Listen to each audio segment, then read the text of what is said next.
que Dios les prospere y les ayude a que los más niños o los que van creciendo comiencen a dar sus pasos de aprender la palabra, y luego verlos también involucrarse y hacer su vida infantil o adolescente en un ambiente de una iglesia. Aquello va haciendo que esa pareja y esos creyentes en Cristo pues cada vez más se puedan compaginar, puedan armonizar su vida de familia, sus objetivos de papás por debajo de lo que dice la palabra. Y crecieron los muchachos y luego comenzaron a hacer sus vidas, pero algo en el camino pasó, algo en el camino. Y entonces tenemos estos testimonios. Les decía ahorita de lo que me preocupaba. ¿Qué sucedió? Cuando esos muchachos y muchachas criados en la palabra, y tal vez con ese ejemplo de los papás ahí comprometidos, comienzan a decidir una cosa distinta y hacen su vida lejos de Dios, o muy apenas en un gusto por Dios, y se fueron. Y entonces los padres comenzamos a orar por ellos y a recordarle a Dios todas las promesas de su palabra por esos hijos. ¿Cómo se transmite la fe a los hijos de una manera más efectiva? No hay una garantía, eso sí lo creo. No hay una garantía. No hay un secreto que diga hazlo así y el resultado es así.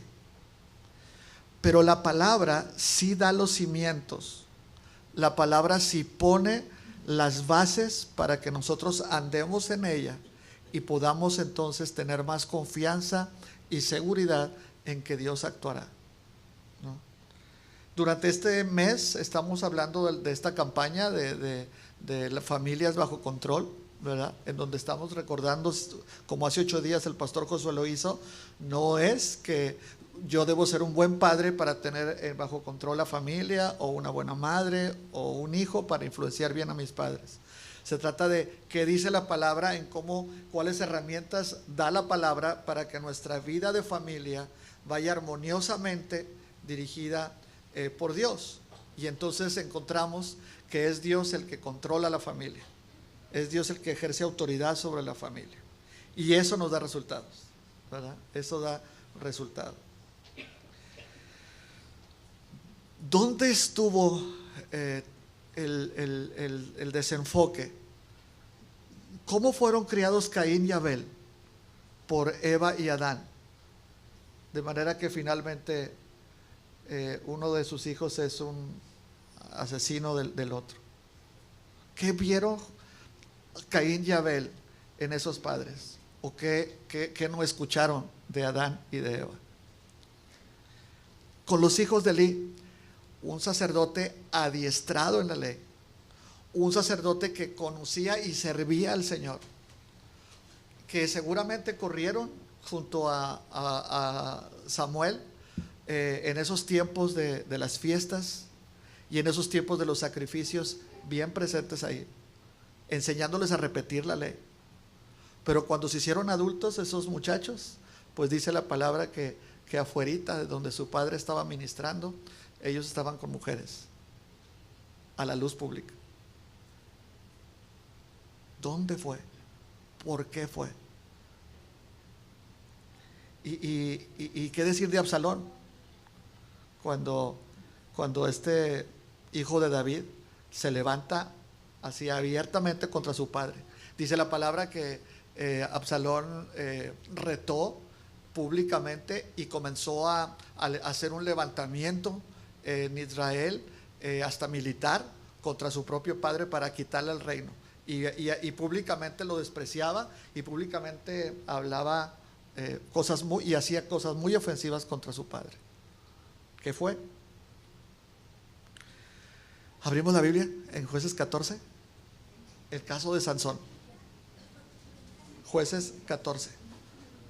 Vamos a leer los primeros 7 versículos solamente de Jueces 14. Muchos ya sabemos la historia de Sansón. Jueces 14. Vamos a pedirle a todos los muchachos, y a ver, y esta mañana muchachos van a ser menores de 40 años. ¿Sí? Todos los menores de 40 años, primer versículo, y los más jóvenes, que somos los de mayores de 40 años, nos vamos a ir a leer el segundo versículo. ¿Sí? Los muchachos, 40 años para abajo, el primer versículo. Y los más jóvenes, que somos de 40 años para arriba, nos vamos a ir al segundo versículo. La palabra de Dios dice así. A ver, Jueces 1, 14:1. La palabra de Dios dice así.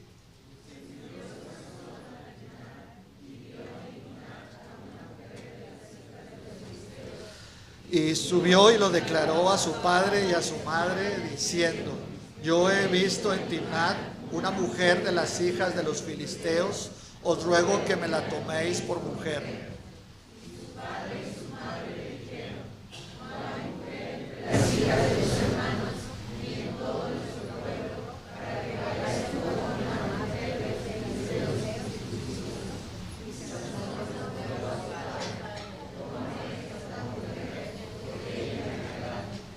A su padre y su madre no sabían que esto venía de Jehová, porque él buscaba ocasión contra los filisteos, pues en aquel tiempo los filisteos dominaban sobre Israel.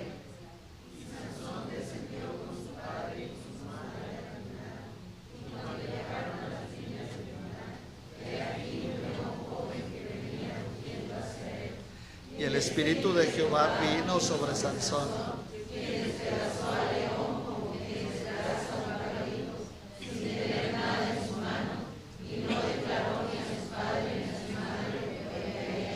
Todos. Descendió pues y habló a la mujer, y ella agradó a Sansón.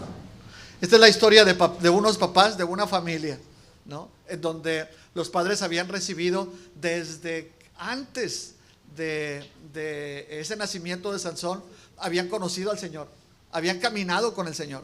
Pero ustedes saben la historia, que finalmente consagrándolo para Dios, cuidándolo en este proceso de consagración para Dios, en algún momento, cuando a Sansón es adulto, miren lo que dice la palabra. Hay un momento en que Sansón le ordena a sus padres que le aseguren una esposa. Una mujer que es filistea, le ha gustado, le ha llamado la atención, dice la palabra.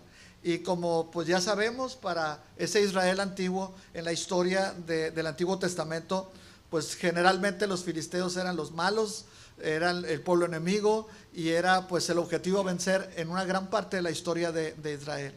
Este matrimonio, ante los ojos de Israel, y sobre todo de los papás de Sansón, este matrimonio era peor que los que hemos leído la historia de Romeo y Julieta, los Capuleto contra los Montesco, ¿verdad? Era imposible, pero Sansón está decidido. Y entonces sus padres, que eran unos buenos creyentes en Dios, buenos hijos de Israel también, hacen un alto y le dicen: espérame, es que no has oído, ya habíamos platicado contigo, te habíamos enseñado desde niño que Dios habíamos consagrado tu vida para Dios porque Dios lo había pedido, y hay algo muy grande que Dios va a hacer contigo, no te equivoques. Pero la verdad es que no lo hacen con tanta decisión. La verdad es que parecería como que el tiempo de la niñez, cuando uno va creciendo, va viendo crecer a los niños, y entonces los sienta, y entonces canta con ellos, y entonces vámonos al templo, y entonces platicamos con ellos. En algún momento debe cambiar la estrategia, porque esos niños que se convierten en adolescentes y en adultos, finalmente comienzan a aflorar un temperamento y unas actitudes que van a definir mucho del rumbo de su vida. Y aquí tenemos papás de Sansón que parece que su respuesta es hasta sorprendente para nosotros. No hay mujer aquí entre las compatriotas, entre las hijas de tus hermanos, ¿verdad? En este pueblo, pues que no hay muchachas. ¿Por qué tienes que ir hasta allá, hombre? ¿No? ¿Por qué pedir allá de esa muchacha si sabes te va a ir mal porque no es creyente en Jehová Dios? Pero hasta ahí llega el asunto, porque después sucede. Y Sansón tiene una idea empecinada de decir: vamos a hacerlo, ¿verdad? Le dice, háganlo por mí porque, y miren el argumento, ¿por qué? ¿Alguien lo lee? ¿Por qué? Ella me agrada. Delante de mis ojos, dice otra versión, delante de mis ojos, ella cumple ese perfil de lo que yo quiero de una mujer, ¿no? Es a mis ojos. Ojo con eso, perdón que lo repita. Agraves esta frase porque se va a repetir en otras partes en la vida de Sansón y en la época de Israel, ¿no? Eva, unos años atrás, Eva, ¿no? Dice la palabra que Eva escuchó a la serpiente. Y una vez que escuchó esa oferta tentadora, lo primero que salta en una reacción de Eva es que dice que el árbol que ve, el árbol prohibido en su fruto por Dios, dice que era agradable ante sus ojos, ¿no? Y luego, como mencioné ahorita, Absalón. Cuando Absalón empieza a rebelarse contra su padre y comienza a buscar adeptos allá pueden leer después de Segunda de Samuel, dice la palabra que cuando Absalón estaba en ese furor de rebeldía y de superioridad contra su padre, dice allá en 17:14 de Segunda de Samuel, dice que el consejo que recibió Salomón le pareció bien ante sus ojos, ante su criterio, ¿no? Y entonces vamos a hacer un alto aquí. Síganme en esta idea. ¿Cómo transmitir la fe a los muchachos, a los hijos y a las hijas? De manera en que no estemos enfocándonos a hacer de ellos unos asistentes a la iglesia y unos buenos miembros de una iglesia, sino que nuestro objetivo es transmitirles la fe en Jesucristo, que puede llegar a sus vidas para transformarlos y hacerlos hombres y mujeres creyentes en Jesucristo y caminantes, seguidores de Jesús, obedeciendo la palabra de Dios. Miren Primera de Samuel 7. Vámonos ahí ahora, Primera de Samuel 7. Vamos a leer solamente 6 versículos. Primera de Samuel 7, versículos 6 al 12. Primera de Samuel 7, versos 6 al 12. Lo vamos a leer ahora todos juntos, esos versículos.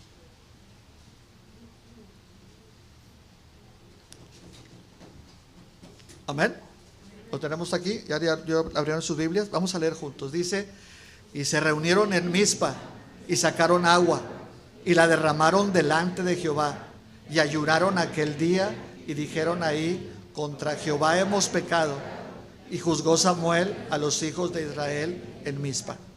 Cuando oyeron los filisteos que los hijos de Israel estaban reunidos, subieron los príncipes de los filisteos contra Israel. Y al oír esto, los hijos de Israel tuvieron temor de los filisteos. Entonces dijeron los hijos de Israel a Samuel: no ceses de clamar por nosotros a Jehová nuestro Dios, para que nos guarde de la mano de los filisteos. Y Samuel tomó un cordero de leche y lo sacrificó entero en holocausto a Jehová. Y clamó Samuel a Jehová por Israel, y Jehová le oyó. Y aconteció que mientras Samuel sacrificaba el holocausto, los filisteos llegaron para pelear con los hijos de Israel. Mas Jehová tronó aquel día con gran estruendo sobre los filisteos y los atemorizó, y fueron vencidos delante de Israel. Y saliendo los hijos de Israel de Mizpa, siguieron a los filisteos, hiriéndolos hasta abajo de Bet-car. Tomó luego Samuel una piedra y la puso entre Mizpa y Sen, y le puso por nombre Ebenezer, diciendo: hasta aquí nos ayudó Jehová. Había hecho Dios algo muy grande y había respondido al pueblo de Israel. Samuel había orado y Dios había defendido a su pueblo.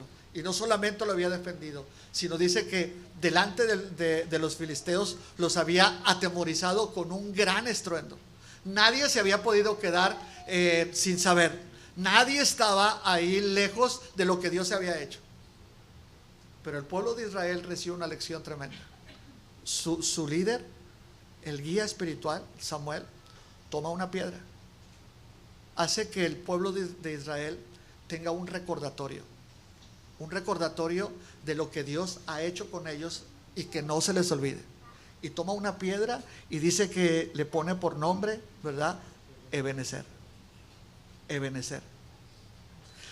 Todos los papás, todos los adultos ahí que participaron, esposas de esos soldados, los mismos soldados o padres de esos soldados, seguramente pasó un año y pasaron 2, 3 años, vieron esa piedra y les recordaba lo grande que Dios se había hecho. Los niños supieron, pero cuando los niños fueron grandes, para los niños cada vez más esa piedra dejó de tener significado. Agradecían a Dios porque su papá se había salvado de una guerra, pero se hicieron grandes, hicieron sus familias y aquello fue como algo de bendición para la generación anterior. Imagínense los hijos de esos hijos. Les contaron la historia y luego los hijos de los hijos de los hijos. Y entonces la grandiosidad que Dios se había hecho con el pueblo de Israel y lo habían escenificado, identificado con una piedra, cada vez más dejó de tener significado y sentido. ¿A dónde voy? Eso es lo que nos pasa mucho a los creyentes.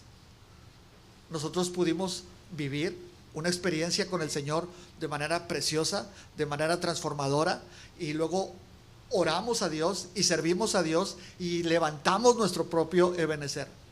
Ese recordatorio al Señor, ese recordatorio a nuestros hijos o nietos para que pudieran enseñar y recordar la palabra de Dios. Y entonces a lo mejor yo recuerdo ahí en la casa cuando mi abuelo se falleció, el Señor lo llamó, cómo se peleaban mis tíos por la Biblia de mi abuelo, ¿verdad? Todo mundo quería esa Biblia. Y el hijo mayor dijo, a mí me corresponde.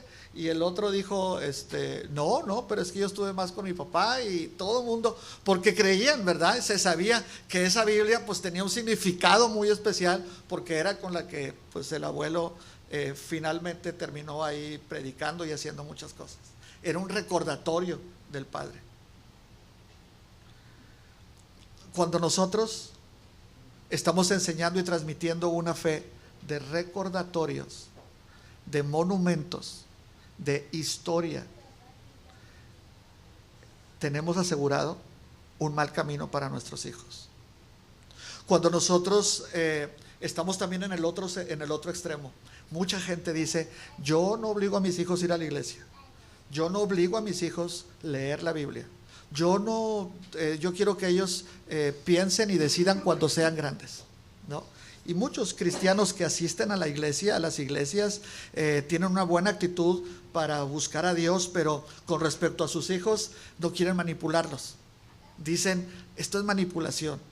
Dicen, es que si los esfuerzo, si los encamino a ir a los jóvenes, pues como que a esos jóvenes tampoco no me gusta. Entonces, ¿cómo es que voy a limitarlos? Mejor que ellos vayan decidiendo. Poco a poco ellos van a irse identificando en la fe. Y para muchos, insisto, es elegir su propio camino. ¿Por qué no hacen lo mismo los papás en ese criterio cuando los enseñan a manejar un auto? ¿Por qué el muchacho no cumple 14, 13 años y le conseguimos, pues, con algún medio ahí de dinero, una licencia de conducir y se la damos al niño y al adolescente? Finalmente él va a descubrir con sus propios experiencias lo que es bueno y malo al conducir. ¿Por qué no hacemos lo mismo con nuestros niños cuando están en la calle? Finalmente los niños pues van a identificar el peligro por sus propias experiencias y no hay que dirigirlos. Podríamos hasta, dicen algunos, provocarles un trauma si los dirigimos, si les decimos lo que está bien o mal. Transmitir la fe significa que nosotros estamos, primero que nada, viviendo una real experiencia con el Señor Jesucristo como el que gobierna y dirige nuestras vidas de adultos, de papá, de matrimonios.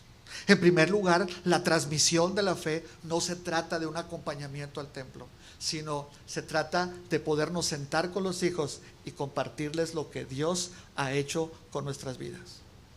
Aprenda lo que dice la palabra y compártalo a sus hijos. Con Cristo estoy juntamente crucificado. Ya no vivo yo, vive Cristo en mí. Los hijos muchas veces se nos ha dicho que es el reflejo de los papás. Nosotros deberíamos aprender en este momento de nuestra vida todo lo que Dios ha hecho por nosotros a través de Jesucristo. Rendir continuamente nuestro corazón, entablarle al Señor siempre un diálogo de decir: te necesito, Señor. Porque finalmente esa manera en la que nosotros vamos a ir y platicar con nuestros niños, esa manera en la que los vamos a tomar de la mano para traerlos el domingo a adorar a Dios, está conectada en su mentecita, en la mente de esos pequeños, está conectada a la grandiosidad de Dios en la vida de mi papá o de mi mamá. Esta es la finalidad. Cuando la palabra habla en la ley antigua que a los hijos habría que repetir la palabra y repetir la palabra, en esa transmisión de la enseñanza de las Escrituras, fue algo bueno. Pero el resultado fueron generaciones y generaciones de un pueblo duro de corazón, cumpliendo las leyes, haciendo las fiestas, trayendo sacrificios, pero generaciones de un pueblo endurecido en el corazón.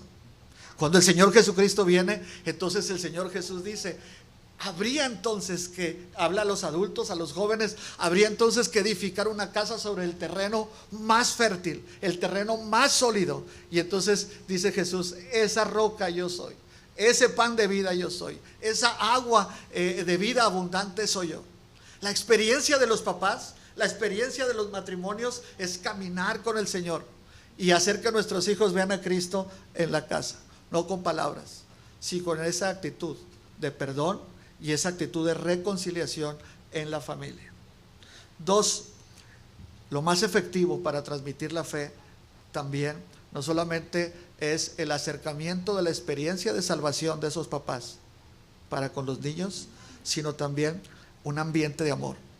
Es primordial, hermanos, el ambiente de amor para nuestros hijos.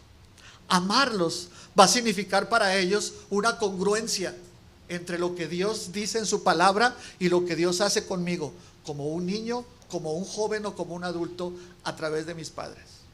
El amor es el terreno más fértil, el amor es el ambiente más alentador y capacitador para que nuestros pequeños y nuestros hijos, nuestras hijas, se conecten con Dios. Pero no es el amor de palabras, es el amor expresado a través de los actos fraternales, de misericordia, de amor para los hijos. ¿Por qué lo digo? No hay otro maestro más grande que nuestro Dios para expresar amor. No hay otro ejemplo más contundente de alguien que amó y lo expresó a través del sacrificio. ¿Sí me explico? Hermanas, no podemos decirle a nuestros hijos cuánto los amamos porque estamos cumpliendo con muchas cosas. Si no, nosotros nos sentamos con ellos, los abrazamos. Si no estamos con ellos para decirles: hiciste mal, mira lo que va a pasar, y después de aquello poderles dar ese beso y ese abrazo para conducirlos en el amor de Dios. El amor de Dios es infinitamente misericordioso. Cuando la palabra nos dice que Dios no envió al Hijo para condenar al mundo, sino para que el mundo sea salvo por Él, está hablando: esta es la clase de amor que tengo por ustedes. Amar a los hijos es abrirles el camino que los conducirá a una fe en Jesucristo genuina. Hay que traerlos al templo, hay que orar con ellos, hay que leer la palabra. Sobre todas las cosas, transmítale la fe con la bendición directa que usted ha recibido de Dios, y ámelos por encima de todas las cosas. Yo no sé si ha visto por ahí un video que salió, que anda ahorita, de una niña chiquita, debe tener unos 4 o 5 añitos, que la niña está llorando porque quiere un marido. Está chiquitita, usted lo ve y está risa y risa todo ese video chiquito, ¿no? Y la niña, la mamá le dice: ¿pero por qué estás llorando? Y dices: que quiero un marido. Tiene 4 añitos. Y dice: es que las niñas chiquitas no tienen marido. Y ella dice: pues yo quiero uno, aunque sea así chiquito, dice, pero yo quiero un marido. Y dice: pues ¿por qué? Dice: es que mi papá es tu marido, es tuyo, no es mío. Finalmente ahí hay un juego de palabras, pero la niña está expresando: lo más grande que yo veo en esta casa es el amor de ese marido contigo, y yo quiero uno así. El amor es el campo fértil para que nuestros hijos comiencen a ver a Dios y comiencen, siendo más jóvenes, a darle la vida, sus propios caminos y proyectos y destinos al Señor Jesucristo. Hable rutinariamente con sus hijos, espontáneamente, del poder de Dios y de la soberanía de Dios. Hable de su propia experiencia, expréseles amor, pero también espontáneamente tenga para ellos la enseñanza del poder de Dios en la familia. El poder de Dios en la familia. El objetivo no es mostrar lo recto que somos nosotros. El objetivo no es mostrar lo bueno que es ir a la iglesia cuando son niños y son jóvenes. Perdónenme, perdimos una generación de muchos jóvenes en los años, en las décadas anteriores, porque el objetivo fue ese: hacerlos miembros de la iglesia, ¿verdad? Y díganme dónde están. Estarán en otras iglesias, pero en la iglesia bautista no están. ¿Qué sucedió? Bueno, que la palabra enseña que la transmisión de la fe es un acto de vida, es un acto de amor, es un acto de ejemplo que nos dirigirá a conocer a Dios en todo su amor y también en todo su poder. ¿Cuál es el poder de Dios? Desde pequeñitos enseñémoslo desde los actos rutinarios de lo que significa la comida en la mesa. Pero siendo más grandes, hermanos, siendo más grandes, háblenles de lo que significa la soberanía de Dios. La palabra de Dios nos enseña que Dios hace salir el sol sobre buenos y malos. Pero también la palabra de Dios habla que toda esa grandiosidad de nuestro Dios nos llega a nosotros, sus hijos y sus hijas, llamarnos niña de sus ojos. Compartamos la fe con nuestros pequeños y con nuestros jóvenes de una manera decidida, mostrándoles nuestra propia experiencia en Jesucristo, en la vida diaria, en la espontaneidad de nuestras relaciones. Aunque sea pesado y difícil, lo sé, debemos mostrarles ante ellos siempre que estamos dependiendo de Dios. Finalmente, ¿qué pasó entonces con Sansón?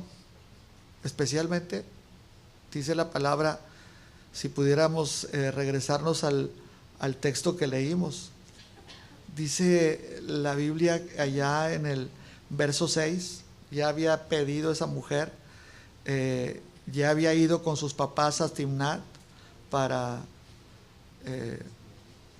pedir a esa mujer, pero allá en Jueces 14:6 dice: el Espíritu de Jehová vino a Sansón, despedazó al león como quien despedaza un cabrito.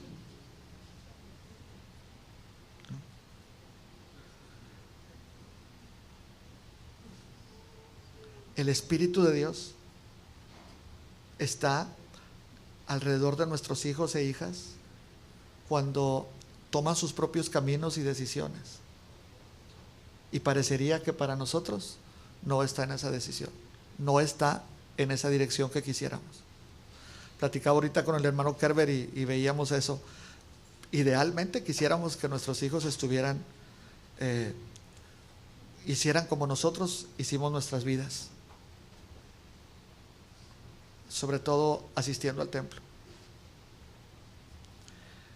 Los papás de esos hijos adultos que han tomado decisiones y están llevando su vida por otro rumbo, miren lo que dice la palabra.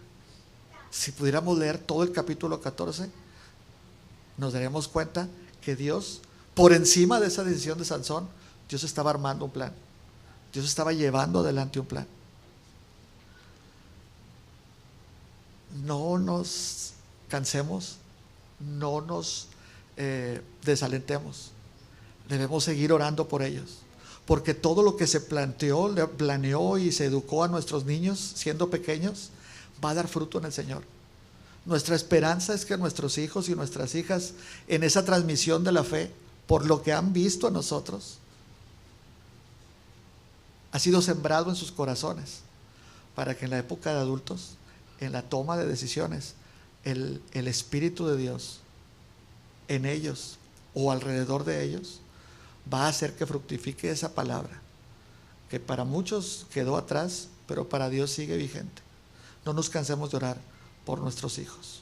Vamos a orar un momento.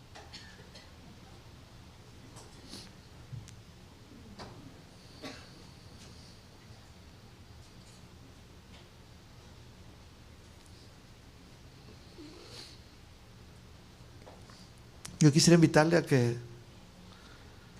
si usted tiene niños o niñas o tiene sobrinos, si usted es soltera, soltero, tiene unos nietos también, yo quisiera invitarle a que pudiésemos juntos orar por los más jóvenes en nuestra casa. Póngalos en las manos de Dios, sí. Dígale al Señor que usted busca que la voluntad de Dios se haga en la vida de esos niños, que lleguen a conocer a Jesucristo. Volvamos a orar en esta necesidad de que nuestros hijos y nuestras hijas voluntariamente sigan de todo corazón a Cristo Jesús.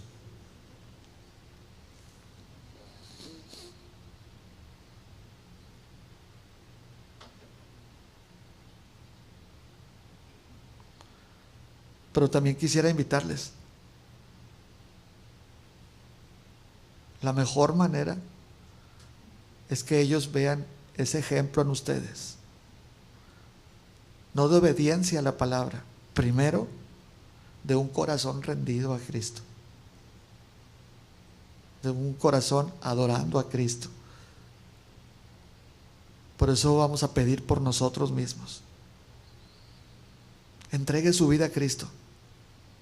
Si hay alguien aquí que necesita en este momento pedirle perdón a Dios, reconsiderar su camino y darle las riendas de autoridad a Dios sobre usted, hágalo ahora.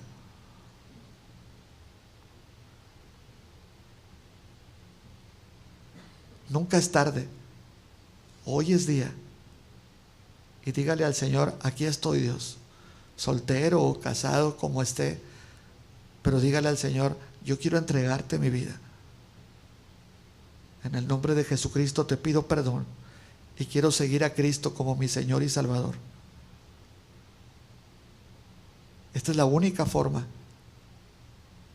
en que podemos realmente comenzar a transmitir a los demás el testimonio de Jesucristo de transformación en nosotros, que Él está vivo en nosotros y transforma, cambia la vida.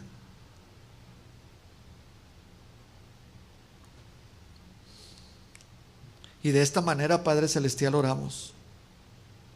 De esta manera te decimos aquí juntos que la vida de la familia queremos que te pertenezca a ti, Señor.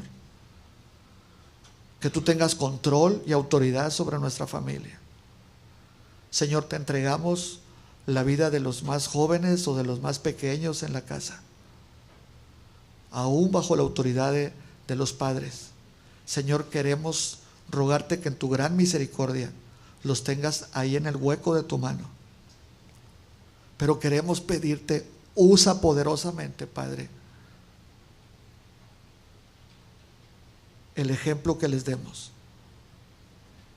Señor, en tus manos ponemos nuestras palabras, el amor que tenemos, pero sobre todo esa experiencia de la nueva vida en Cristo que hemos ya experimentado, y que ellos la puedan ver, que ellos puedan sentir que tienen un papá, que tienen una mamá,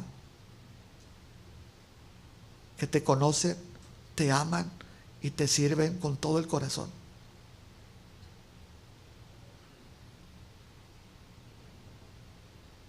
Y te damos gracias porque la esperanza siempre está puesta en Jesús.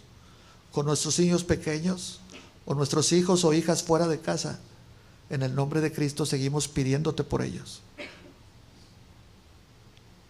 Señor, crúzate en su camino y transfórmalos como un día lo hiciste con nosotros. Eres tú el que tiene control de la familia.